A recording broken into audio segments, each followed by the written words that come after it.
एक समय की बात है। एक गांव में एक ब्राह्मण दंपति रहते थे। उनके कोई संतान नहीं थी। इस बात से दोनों बहुत उदास रहते थे। ब्राह्मण गणेश जी महाराज का परम भक्त था।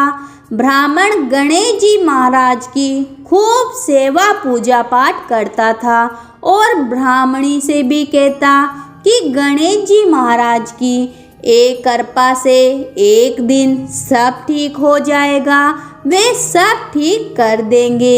एक दिन ब्राह्मण को कुछ काम करना पड़ा। उसको एक हफ्ते के लिए गांव से बाहर जाना पड़ा।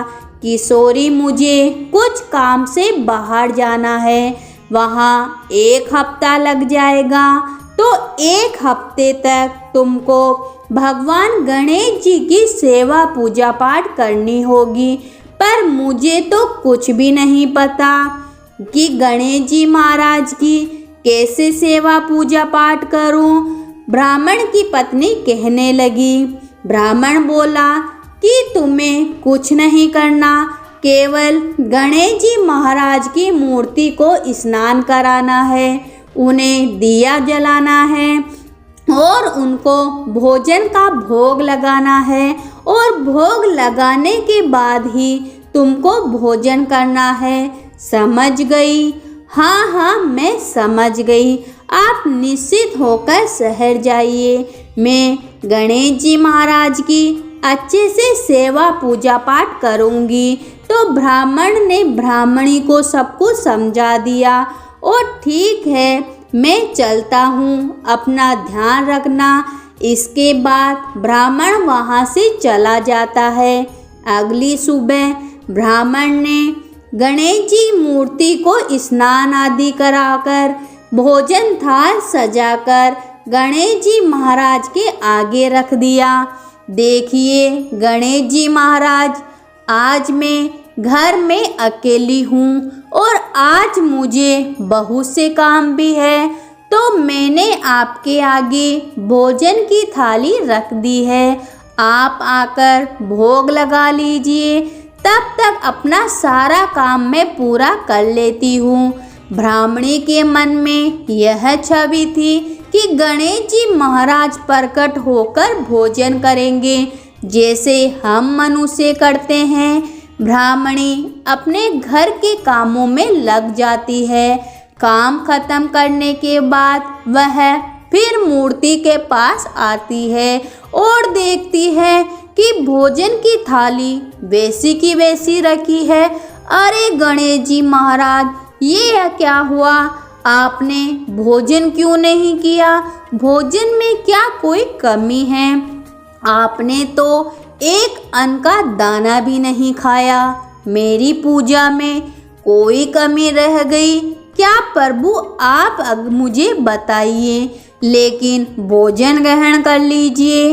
देखिए, यदि आप भोजन ग्रहण नहीं करेंगे तो मैं भी नहीं भोजन करूंगी। इसके बाद ब्राह्मणी जिद करके गणेश जी महाराज की मूर्ति के आगे बैठ जाती है। सुबह से शाम हो जाती है।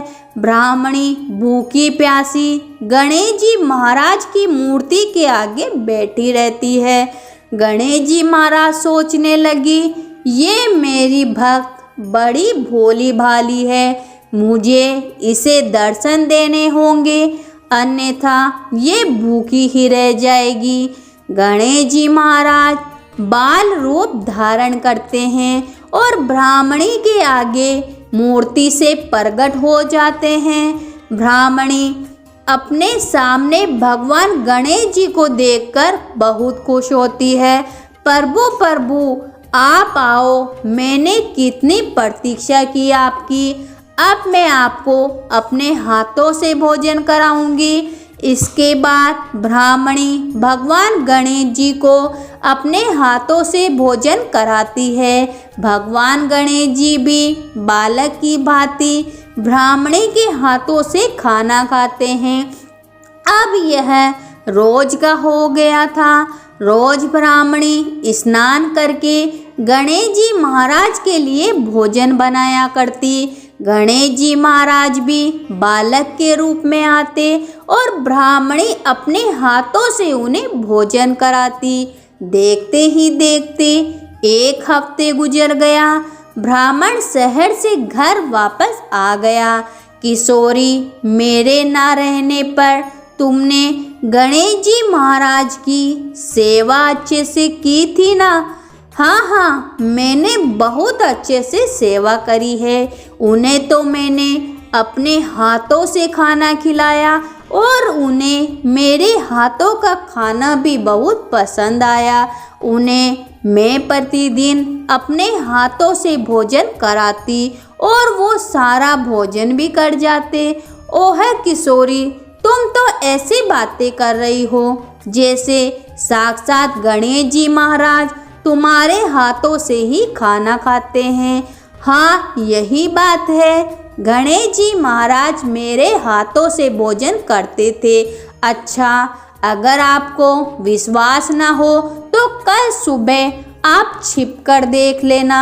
अगली सुबह ब्राह्मणी स्नान करके रोजाना की तरह भगवान गणेश जी को भोग लगा रही थी और ब्राह्मण यह सब खिड़की से छिपकर देख रहा होता है। तभी भगवान गणेश जी का बाल रूप में प्रकट होते हैं और ब्राह्मणी के हाथों से भोजन करने लगते हैं। यह देखकर ब्राह्मण चकित रह जाता है। वह भागता हुआ घर में जाता है और गणेश जी महाराज के चरणों में गिर पड़ता है। प्रभु, आप साक्षात मेरे घर पधारे हो, मेरी पत्नी के हाथों से भोजन ग्रहण कर रहे हो। प्रभु, मैं धन्य हो गया।